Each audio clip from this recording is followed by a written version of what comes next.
Hello friends, welcome to my channel cooking life. ఈరోజు నేను మీకు 3 రకాల పొడి రెసిపీస్ చూపించబోతున్నాను. ఒకటి పొనగంటాకు, అవిసె గింజలు, అలాగే మినపప్పుతోటే చాలా కమ్మగా ఉంటాయి. కొంచెం నెయ్యి వేసుకొని మొదటి ముద్ద ఇలా తినండి. ఆరోగ్యం చాలా మంచిది.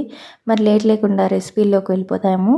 ముందైతే పొనగంటాకుతోటి పొడి చేసి చూపించబోతున్నాను. ఒక 1 మంత్ వరకు స్టోర్ ఉంటుంది. మరి స్టార్ట్ చేసేద్దాము.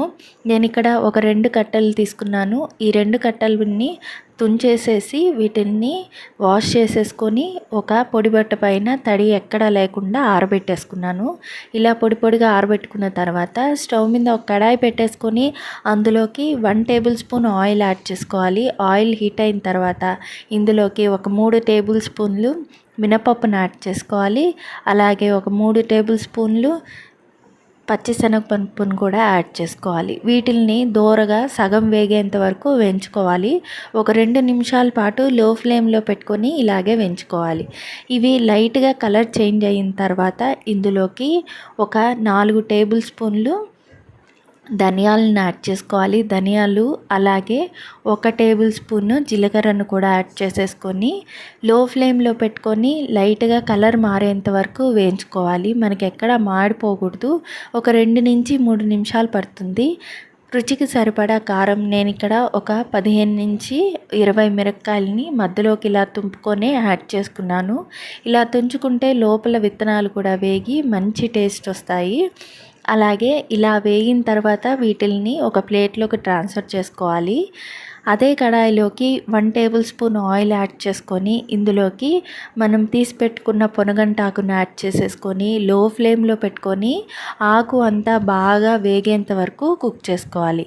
బాగా మగ్గనివ్వాలి. ఆకు మొత్తము ఇలాగా కలుపుకుంటూ చిటపట్లాడుతూ ఉంటుంది. వేగినంతసేపు ఆకు మంచిగా కలర్ మారిపోవాలి. ఆల్మోస్ట్ మనకి సగం ఇలా వేగిన తర్వాత నేను ఇందులోకి ఒక చిన్న కప్పు కరివేపాకును కూడా యాడ్ చేస్తున్నాను. చాలా బాగుంటుంది కరివేపాకు స్మెల్. ఇందులోకి ఇలా యాడ్ చేసుకున్న తర్వాత వీటిని కూడా లో ఫ్లేమ్లో పెట్టుకొని మంచిగా అన్ని వైపులా దూరగా వేగనివ్వాలి. ఆకుకూర వేగడానికి కొంచెం టైమే పడుతుంది. 2 నుంచి 3 నిమిషాల పాటు లో ఫ్లేమ్లో ఇలాగా బాగా డ్రై అయ్యేంత వరకు వేయించుకోవాలి. ఇలా వేగిన తర్వాత వీటిని కూడా చల్లార్చుకోవాలి. మిక్సీ జార్లోకి మనం ముందుగా వేయించుకున్న దినుసులన్నిటిని యాడ్ చేసుకోవాలి. యాడ్ చేసుకున్న తర్వాత ఒక చిన్న నిమ్మకాయ సైజ్ అంత చింతపండును యాడ్ చేసుకోవాలి. అలాగే రుచికి సరిపడా సాల్ట్ కూడా వేసుకోవాలి. ఇలా వేసుకున్న తర్వాత మనం వేయించుకున్న పొనగంటాకు, కరివేపాకును కూడా ఇందులోకి మిక్సీ జార్లోకి యాడ్ చేసుకొని అలాగే ఒక చిన్న వెల్లుల్లిపాయ, కానీ నా దగ్గర పెద్ద సైజు కాబట్టి నేను 5-6 యాడ్ చేసుకున్నాను. ఒక వెల్లుల్లిపాయ గడ్డను కూడా యాడ్ చేసుకొని మరీ బరకగా కాకుండా అలా అని మరీ ఫైన్గా కాకుండా ఇలాగా గ్రైండ్ చేసుకోవాలి. అక్కడక్కడ మనకి పప్పులు తగులుతూ ఉన్నట్టు తింటే చాలా బాగుంటుంది. వీడియోలోని మరో రెసిపీ ఈ ఫ్లాక్స్ సీడ్స్ పొడి. ఈ ఫ్లాక్స్ సీడ్స్ అన్నిట్లో ఉపయోగిస్తున్నారు. పొడి కూడా చేసుకోవచ్చు. ఇలా స్టవ్ మీద ఒక ప్యాన్ పెట్టుకొని హీట్ అయ్యాక అందులో 1/2 కప్పు దాకా అవిసె గింజలని యాడ్ చేసుకోవాలి. ఈ అవిసె గింజలు వేగేదానికే పెద్ద టైం ఏం పట్టదు. ఒక 5 మినిట్స్లో వేగిపోతాయి. లో ఫ్లేమ్లో పెట్టుకొని ఇట్లాగా అటు ఇటు తిప్పుతూ వేయించుకోవాలి. కొంచెం లైట్గా కలర్ మారుతుంది. అలాగే కొంచెం చిటపటలాడిన తర్వాత మనకి ఇవి వేగిపోయాయని అర్థం వస్తుంది. అలా కాకుండా మంచి స్మెల్ కూడా వస్తుంది. ఆ టైంలో మాడిపోకుండా ఇవి వేయించుకోవాల్సి వస్తుంది. మాడిపోయిందంటే టేస్ట్ అస్సలు బాగుండదు, చేదొచ్చేస్తుంది. ఇవి ప్లేట్లోకి ట్రాన్స్ఫర్ చేసుకోవాలి. ఇప్పుడు అదే ప్యాన్లో 1 టేబుల్ స్పూన్ దాకా మినపప్పును యాడ్ చేసుకోవాలి. అలాగే 1/2 టేబుల్ స్పూన్ దాకా శనగపప్పును కూడా యాడ్ చేసుకోవాలి. ఇవి మంచిగా వాసన వచ్చేంత వరకు కుక్ చేసుకోవాలి. ఒక 2 మినిట్స్ కుక్ చేసుకుంటే సరిపోతుంది.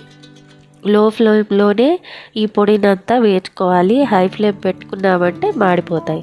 ఇందులోకి 1 టీ స్పూన్ దాకా జీలకర్ర యాడ్ చేసుకోవాలి. అలాగే 1/2 టీ స్పూన్ దాకా మెంతులు కూడా యాడ్ చేసుకోవాలి. మెంతులు యాడ్ చేసేది మిస్ అయిపోయింది. కొంచెం వేగిన తర్వాత కరివేపాకు ఒక గుప్పెడంతా యాడ్ చేసుకోవాలి. కరివేపాకు టేస్ట్ చాలా బాగుంటుంది ఈ అవిసె గింజల పొడిలో. కొంచెం ఎక్కువ వేసుకున్నా ఏమి ఇబ్బంది లేదు.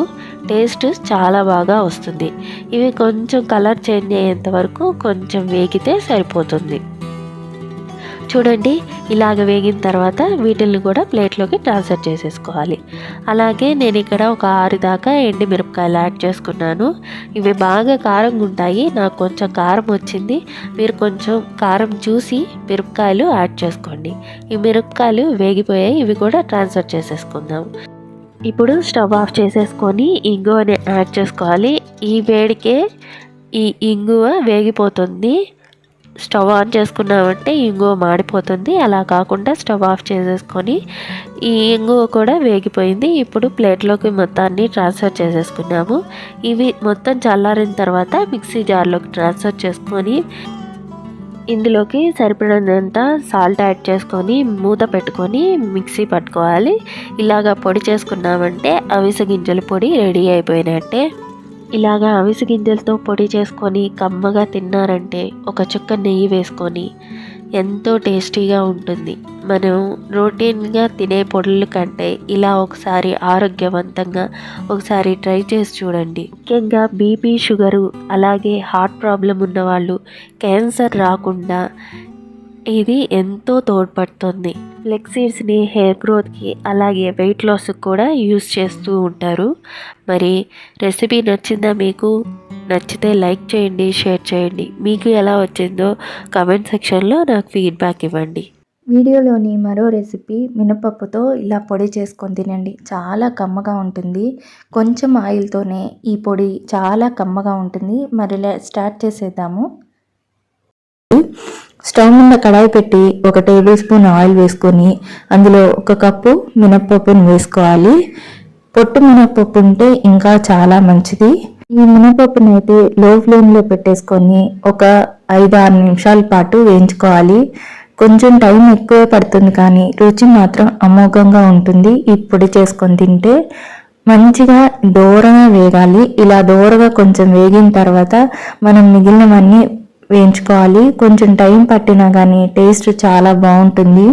ఇందులోకి 1 టీ స్పూన్ జీలకర్ర, అలాగే కొన్ని మెంతులు వేసుకోవాలి. ఒక 1.5 టేబుల్ స్పూన్ ధనియాలు కూడా వేసుకోవాలి. మీ కారం తగ్గట్టు, మీ ఎండుమిరపకాయల కారం తగ్గట్టు ఎండుమిర్చిని తుంపి వేసుకున్నామంటే లోపల వరకు వేగుతాయి, గింజలు కూడా వేగుతాయి. మంచిగా వేగేంత వరకు వేయించుకోవాలి. ఒక రెమ్మ కరివేపాకు, అలాగే కొంచెం చింతపండుని కూడా వేసేసుకొని మంచిగా అన్నీ బాగా వేగేంత వరకు ఈ మినపప్పు ఇంకా మంచి రంగులో వచ్చేంత వరకు వేయించుకోవాలి. ఒక 5-6 నిమిషాలు పైనే పడుతుంది. లో ఫ్లేమ్లో మంచిగా వేయించేసుకోవాలి. 1 స్పూన్ ఆయిల్ తప్ప ఇంకెక్కువ పట్టదు ఈ పొడికి. మంచిగా వేయించేసుకోవాలి. ఇలా బాగా వేగిపోయిన తర్వాత స్టవ్ ఆఫ్ చేసేసి మొత్తం చల్లారనివ్వాలి. ఇలా చల్లారిన పప్పులను మిక్సీ జార్లో వేసుకొని రుచికి సరిపడా సాల్ట్ కూడా వేసేసుకొని మంచిగా మిక్సీ పట్టేసుకోవాలి. అలాగే ఇందులోకి 1 గడ్డ వెల్లుల్లిపాయలు మొత్తం వేసేసుకొని గ్రైండ్ చేసేసుకోవాలి. మనకి లైట్గా వరక తగిలితే సరిపోతుంది. ఇలా వేయించుకొని పక్కన పెట్టేసుకోవడమే. అంతే, రెడీ అయిపోయినట్టేనండి మినుముల పొడి. చాలా సింపుల్ అండ్ ఈజీగా అయిపోతుంది. మీరు ట్రై చేయండి. ఎలా వచ్చిందో కామెంట్ సెక్షన్లో చెప్పండి. లైక్, షేర్, సబ్స్క్రైబ్ చేయండి. Thank you for watching.